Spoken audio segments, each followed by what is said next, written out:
कुरुक्षेत्र विश्वविद्यालय में इंसो के छात्र संवाद सम्मेलन में पहुंचे जजपा के राष्ट्रीय महासचिव दिग्विजय चौटाला। छात्र चुनाव को लेकर सरकार को दिया 5 अगस्त तक का समय। कुरुक्षेत्र विश्वविद्यालय में इंसो के छात्र संवाद सम्मेलन में जननायक जनता पार्टी के राष्ट्रीय महासचिव दिग्विजय चौटाला पहुंचे। दिग्विजय चौटाला ने कहा, छात्र चुनाव को लेकर सरकार के पास 5 अगस्त तक का समय है। अगर 5 अगस्त तक सरकार छात्र चुनाव पर कोई घोषणा नहीं करती तो 6 अगस्त को इंसो के कार्यक्रम में छात्र चुनाव को लेकर बड़ा ऐलान किया जाएगा। दिग्विजय सिंह चौटाला ने कांग्रेस पर निशाना साधते हुए कहा कि कांग्रेस टुकड़ों में बटी हुई है और जब तक वह टुकड़ों में बटी है बहुत अच्छा है।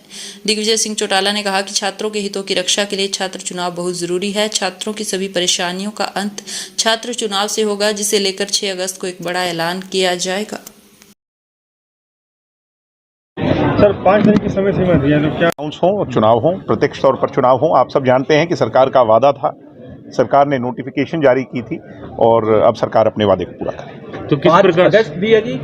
निश्चित तौर पर, क्योंकि लिंगदो कमेटी के तहत जो है अगस्त में उससे अगले 1 महीने में चुनाव होने चाहिए और चुनाव प्रत्यक्ष तौर पर हों, इस बात की हम पक्ष।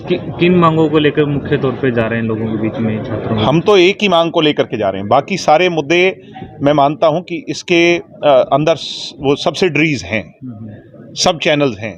अगर एक बड़ा मुद्दा सुलझ जाएगा, प्रत्यक्ष तौर पर छात्र संघ चुनाव की बहाली हो जाएगी, तो बाकी सारे मुद्दे अपने आप सुलझ जाएंगे। फिर जब काउंसिल के अंदर, एग्जीक्यूटिव के अंदर चुने हुए नुमाइंदे एडमिनिस्ट्रेशन के सामने बैठेंगे, वाइस चांसलर, रजिस्ट्रार और डीएसडब्ल्यू के सामने इक्विवेलेंट पावर रखेंगे, तो फिर यूनिवर्सिटी के अंदर मैं मानता हूं सही मायने में डेमोक्रेटिक स्ट्रक्चर की बहाली हो जाए। हरियाणा में एकमात्र एनआईडी है, एनआईडी में लगातार छात्र विरोध कर रहे हैं, उनको सुविधाएं नहीं मिल पा रही, मीडिया को भी जाने। मैंने जैसा कहा कि ये बड़ा मुद्दा सुलझ जाए तो बाकी सारे मुद्दे अपने आप सुलझ जाएंगे।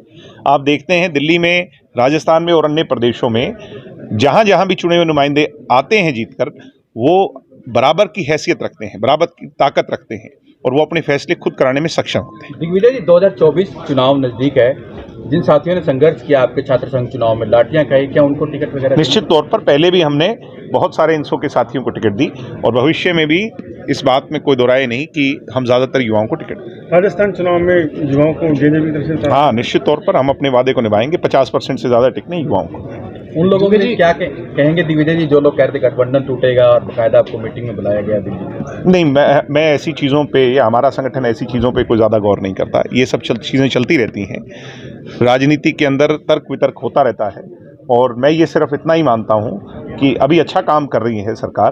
5 साल पूरा करे, अपने वादे पूरे करे और उसके पश्चात जनता की जो इच्छा है उसको ध्यान में रख करके आगे के फैसले। सर, बाढ़ के लगातार अगर ईडी की रेड चली लगातार 3 दिन तक, क्या तो ईडी बताए कि उसमें क्या? सर, बाढ़ के कारण काफी नुकसान हुआ है। हाँ, बाढ़ के कारण जो नुकसान हुआ है उस पर सरकार बहुत गंभीर है। दुष्यंत जी ने सभी इलाकों का दौरा किया, मुख्यमंत्री जी ने दौरा किया और मैं ये मानता हूँ कि पहली बार बाढ़ घोषित हुई है।